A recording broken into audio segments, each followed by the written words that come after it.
Sir నా పేరు రామాంజనేయులు, అరుణజ్యోతి నగర్, పెదమాదిగిరి. మేము బెస్త గంగాపుత్రం సార్. ఈ కలుబోతుల సురేష్ 451 సర్వే నంబర్లో మండగిరి పంచాయతీ ఆఫీసు 451 సర్వే నంబర్లో 30 సెంట్లు మమ్మల్ని బెదిరించి రిజిస్ట్రేషన్ చేయించుకున్నారు సార్.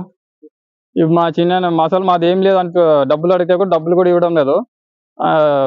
మాది అసలు మీ స్థలం ఏం లేదు, అంతా మీది ఏం లేదు ఇప్పుడు అనకసి చెప్తున్నారు సార్.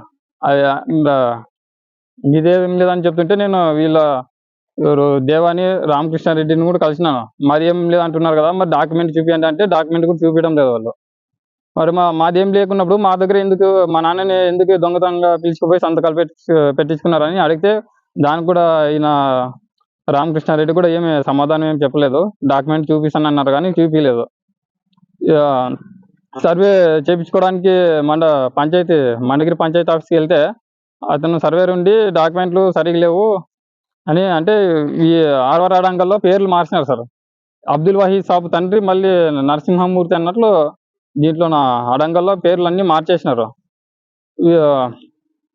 విఆర్ఓ హనుమంతరావు దగ్గర నేను సంవత్సరం వరకు తిరిగినాను. అతను ఇప్పుడు చేస్తాను అప్పుడు చేస్తానని చెప్పి అసలు అతను కూడా ఏం పట్టించుకోలేదు. లాస్ట్కి అతను కూడా 30 లక్షలు ఖర్చు అవుతుంది, 30 లక్షలు అంటున్నాడు. ఇంకా ఇతను కూడా సురేష్ కూడా మా స్థలం మాకు ఇచ్చేదానికి 30 లక్షలు అడుగుతున్నాడు. అసలు మా స్థలం లేకున్నప్పుడు మా దగ్గర ఎందుకు సంతకాలు పెట్టించుకోవాలా? ఏమనంటే ఇది మనోజ్ రెడ్డి ఇవి వాళ్ళతో ఇదంతా ఈ రకంగా చేసినాను. నేను మధ్యవర్తిని. సాయిప్రసాద్ రెడ్డికి 10 లక్షలు ఇచ్చినాను. ఇంకా వాళ్ళకి మరి వాళ్ళు ఎవరు కమిషన్దారులు ఏమో మాకు తెలియదు. వాళ్ళ దగ్గర ఇంకా 40 లక్షలు రావాలా, 30 లక్షలు రావాలని ఈ రకంగా చెప్తున్నారు మాకు. ఈ కలుబోతుల సురేష్ రెడ్డికి ఇచ్చినాను. అదే సాయిప్రసాద్ రెడ్డికి ఎమ్మెల్యేకి ఇచ్చినాను చెప్తున్నాడు. కలుబోతుల సురేష్ ఈ రకంగా అక్కడ 451 ఆ కంపెనీకి వస్తుంది. అది ఎకరా 34 సెంట్లు రావాలి. అంటే మేము 40 ఏళ్ళ కిందట అమ్మినాం దాన్ని. అది 2.5 అమ్మితే అది వాళ్ళు 3.5కి వెంచర్ వేసుకున్నారు. 3.5కి వెంచర్ వేసుకుని పక్కన 30 సెంట్లు వదిలితే ఆ 30 సెంట్లని కలుబోతుల సురేష్ అనే వ్యక్తి మమ్మల్ని బెదిరించి రకంగా కబ్జా చేస్తున్నాడు.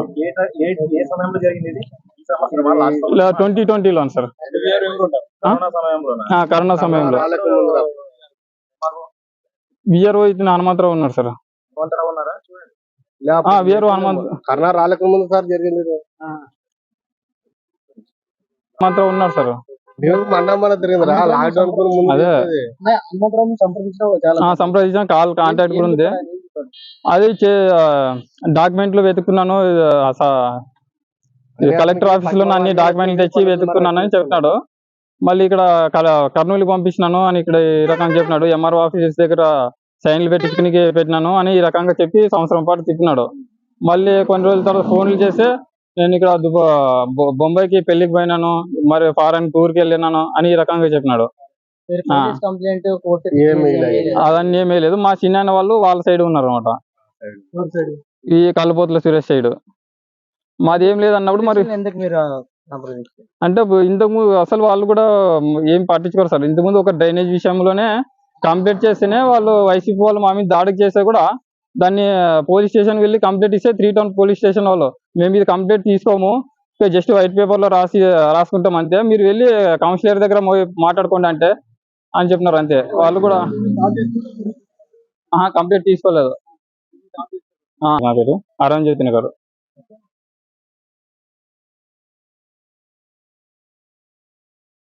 మా అమ్మ పేరు కే తులసి, మాది వెంకన్నపేట. మా వారసత్వంగా వచ్చిన భూమి survey number 455/2A Mandigiri panchayat 50 సెంట్ల భూమి. బి ముకుంద కుమార్ 8 కోట్ల విలువ గల భూమిని కేవలం 2 లక్షలకే రిజిస్టర్ చేసుకొని మిగతా డబ్బులు అడిగితే ఇస్తానని చెప్పి మోసం చేసి మాకు డబ్బులు ఇవ్వకుండా మోసం చేశాడు. తర్వాత మళ్ళీ సవరణ సంతకం కావాలని వచ్చారు. మేముండి మిగతా డబ్బులు ఇచ్చిన తర్వాత సంతకం చేస్తామని చెప్పాము, కానీ వాళ్ళు ఒప్పుకోలేదు. ఒక అనుచరుడు ఫోన్ చేసి ప్రధాన నాయకుడి ఇంట్లో ల్యాండ్ సెటిల్మెంట్ కోసం రావాలని పిలిచారు. మేము అక్కడ పోగా ఉన్నింది ఉన్నట్టు చెప్పాము. మాకు భూమి యొక్క డబ్బులు మాకు అసలు ఏం అందలేదు, తిరిగి మా భూమి మాకు ఇవ్వడని చెప్పి ఇంటికి వచ్చాం.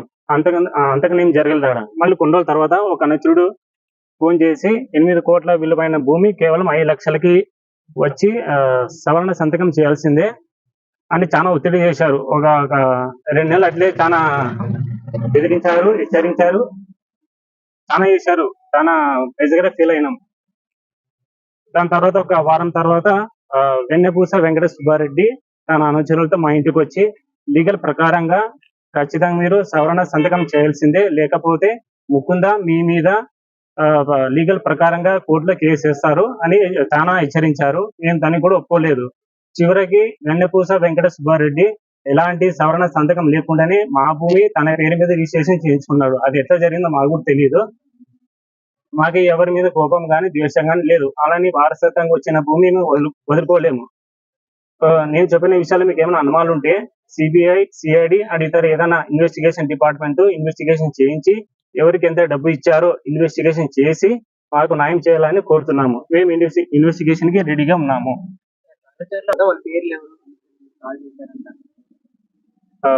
వెన్నపూస వెంకట సుబ్బారెడ్డి, విష్ణువర్ధన్ రెడ్డి. ఎవరి ప్రమేయం ఉంటుందని అదే ప్రధాన నాయకుడు. ఎన్నికలు ఎవరుంటో తెలీదు అని నడిపించే మాత్రం వాళ్ళే అని మేము భావిస్తున్నాం. నవీన్ కుమార్. మమ్మల్ని మోసం చేసేసినాడు అన్న. మాకు మా ల్యాండ్ మాకు కావాలన్న. 2 లక్షలు చేతిలో పెట్టి ఇంతే అని చెప్పినాడు అన్న. మాకు ఏం లేదు, మా ల్యాండ్ మాకు కావాలా. సొంత మా తమ్ముడే నన్ను మోసం చేసినాడు. అదిగాక నా సొంత డబ్బులు 5 లక్షలు నా చేతు ఇప్పించుకోపోయినాడు. కానీ ఇది వరకు 1 రూపాయి వడ్డీ లేదు, ఏం లేదు.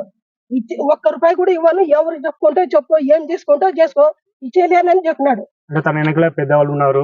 ఈ వీళ్ళతో బెదిరిస్తా సొంత నా డబ్బులు నా చేతిలో నేనే ఇచ్చినాను. ఈ విషయం పైన స్టేషన్ మీద కానీ కోర్టు కోర్టుకి ఏం స్టేషన్ పోలేదు సార్. ఎందుకంటే మేము రిజిస్ట్రేషన్ చేసినాం కదా, వాళ్ళు సవరణ సంతకం కోసం మళ్ళీ వచ్చారు. మేమేమన్నాము, మిగిలిన డబ్బులు ఇచ్చిన తర్వాత మేము సంతకం పెడతామన్నాము. వాళ్ళు దానికి ఒప్పుకోలేదు. ఇంక మేము స్టేషన్ పోలేదు, వాళ్ళతో పోలేదు.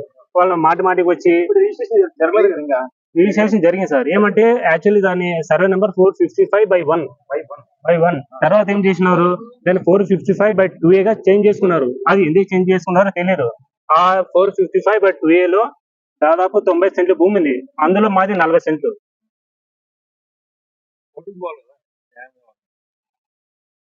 అదే చూసినాను సార్. కొద్దిగా సొంత తమ్ముడు అన్న నన్ను మోసం చేసినాడు. ఎట్లా కానీ మా ల్యాండ్ మాకు ఇప్పించండి. మిమ్మల్ని నమ్ముకొని మేము అంత దీంట్లో దిగినాం చూడాలి. యాక్చువల్లీ రిజిస్ట్రేషన్ జరిగింది సార్. సవరణ కోసం కోర్టుకి వెళ్తే మళ్ళీ టైం వేస్ట్ అని వాళ్ళకి అడుగుతున్నాం. వాళ్ళు ఏమంటున్నారు, 5 లక్షలు కేవలం 5 లక్షలు ఇస్తాము, సవరణ సంతకం పెట్టుకున్నాడు. యాక్చువల్ దాని వాల్యూ 8 కోట్లు. 8 కోట్లు ఎక్కడ, 5 లక్షలు ఎక్కడ, మీరే చెప్పండి. 2 లక్షలు చేతిలో పెట్టినాడు అన్న, అంతే. 2 లక్షలకి 5 లక్షలకి మీరేమన్నా కాదన్నా. ఇప్పుడు సొంత తమ్ముడు ఎవరన్నా నమ్మలేకుండా ఉంటారా? యువకనగా 2 లక్షలు డబ్బులు ఇచ్చి రిజిస్ట్రేషన్ చేసుకున్నాడు. తర్వాత మిగిలిన డబ్బులు అడిగితే ఇస్తానని చెప్పి అట్లే ఒక 2 సంవత్సరాలు దొప్పుకుంటూ పోయి లాస్ట్ కు ఇవ్వనని చెప్పినాడు. ఏం చేస్తుంటే చేసుకోండి, ఎవరు చెప్పుకోండి, నా వెనకాల పెద్దవాళ్ళు ఉన్నారు, నేను ఏమైనా చేయగలను అంటున్నాడు. అడ్వాన్స్ ఇచ్చినప్పుడు అమౌంట్ ఎంత మాట్లాడుకుంటారు. అది ఏమి లేదన్నా. వాడిని నమ్మి వాడు ఎక్కడ రమ్మంటే అక్కడ పోయినాము, ఎక్కడ సంతకాలు పెట్టమంటే అట్లా పెట్టినాం. వాడిని నమ్మి మేము మోసపోయినాము. తమ్ముడని నమ్మి మోసపోయినాం అన్న మేము. ఇంత అమౌంట్ మాట్లాడుకుంటారు. ఏది లేదన్నా. సొంత తమ్ముడు నేను తీసుకుంటా, మిమ్మల్ని మేము కాపాడుతా, నేను మీ వెనకలు ఉంటా, ఏం భయపడదా అన్నాడు. కొడుకు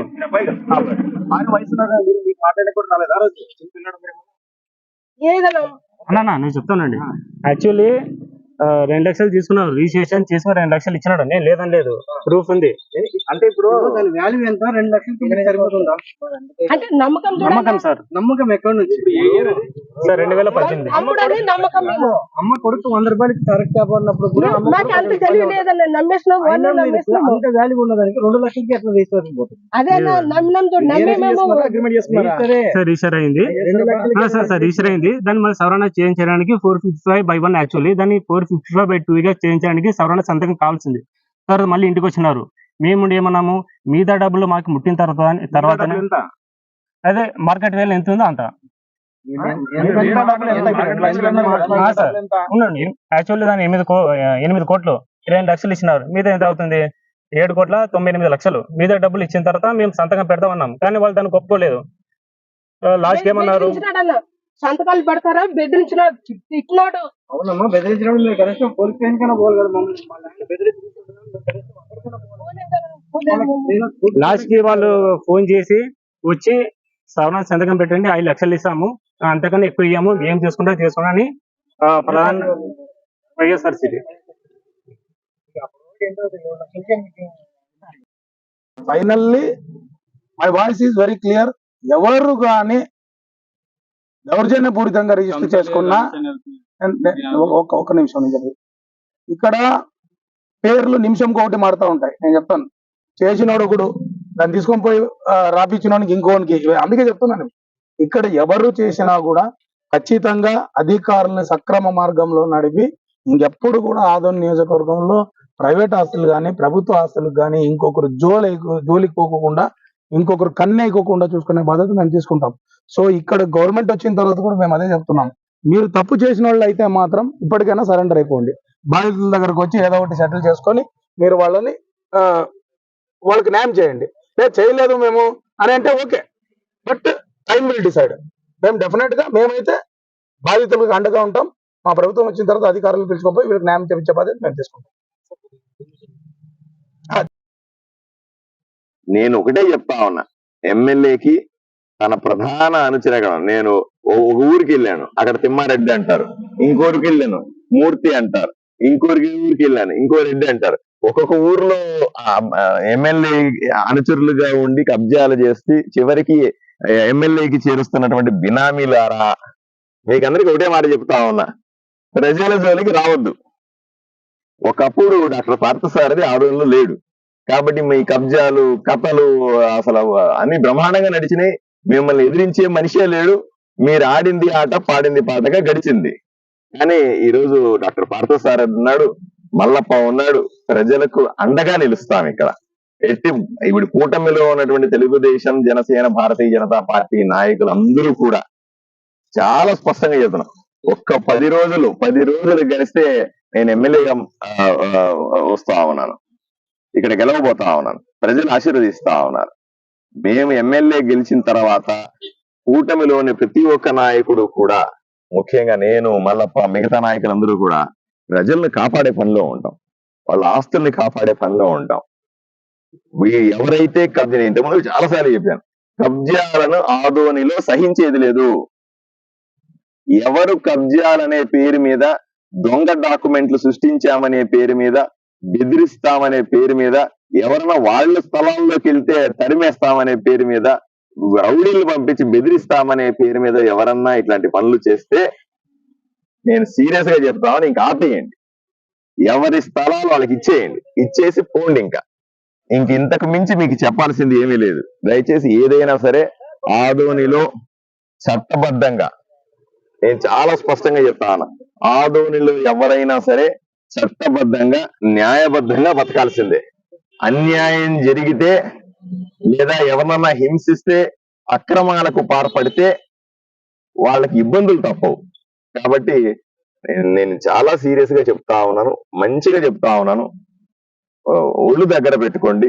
దయచేసి ఇట్లాంటి ప్రజల జోలికి వచ్చి, ప్రజల ఆస్తుల జోలికి వచ్చి, ప్రజలకు కూడా సీరియస్ గా చెప్తా ఉన్నాను, ప్రజలు కూడా ఆలోచన ఎట్లా ఉన్నారు, ఇప్పుడు ఎవరో జోలికి వెళ్ళారు మా జోలికి రాలేదని ప్రజలు ఎప్పుడు అనుకోవద్దు. దయచేసి వీళ్ళ జోలికి వచ్చిన, ఈ పెద్దమ్మ జోలికి వచ్చిన వాడు మీ ఇంటికి రాడా? ఈ అక్క జోలికి వచ్చే వీళ్ళ ఇంటికి వచ్చినాడు, వీళ్ళ స్థలం మీదకి వచ్చిన వాడు మీ ఇంటికి రాడా? ప్రజలు కూడా ఆలోచన చేసుకోవాలి. దుర్మార్గులను సహించడానికి వీల్లేదు. ఏ స్థాయిలో ఉన్న వాళ్ళైనా సరే మనం వాళ్ళని క్షమించకూడదని ప్రజలందరినీ కూడా కోరుకుంటా ఉన్నాం.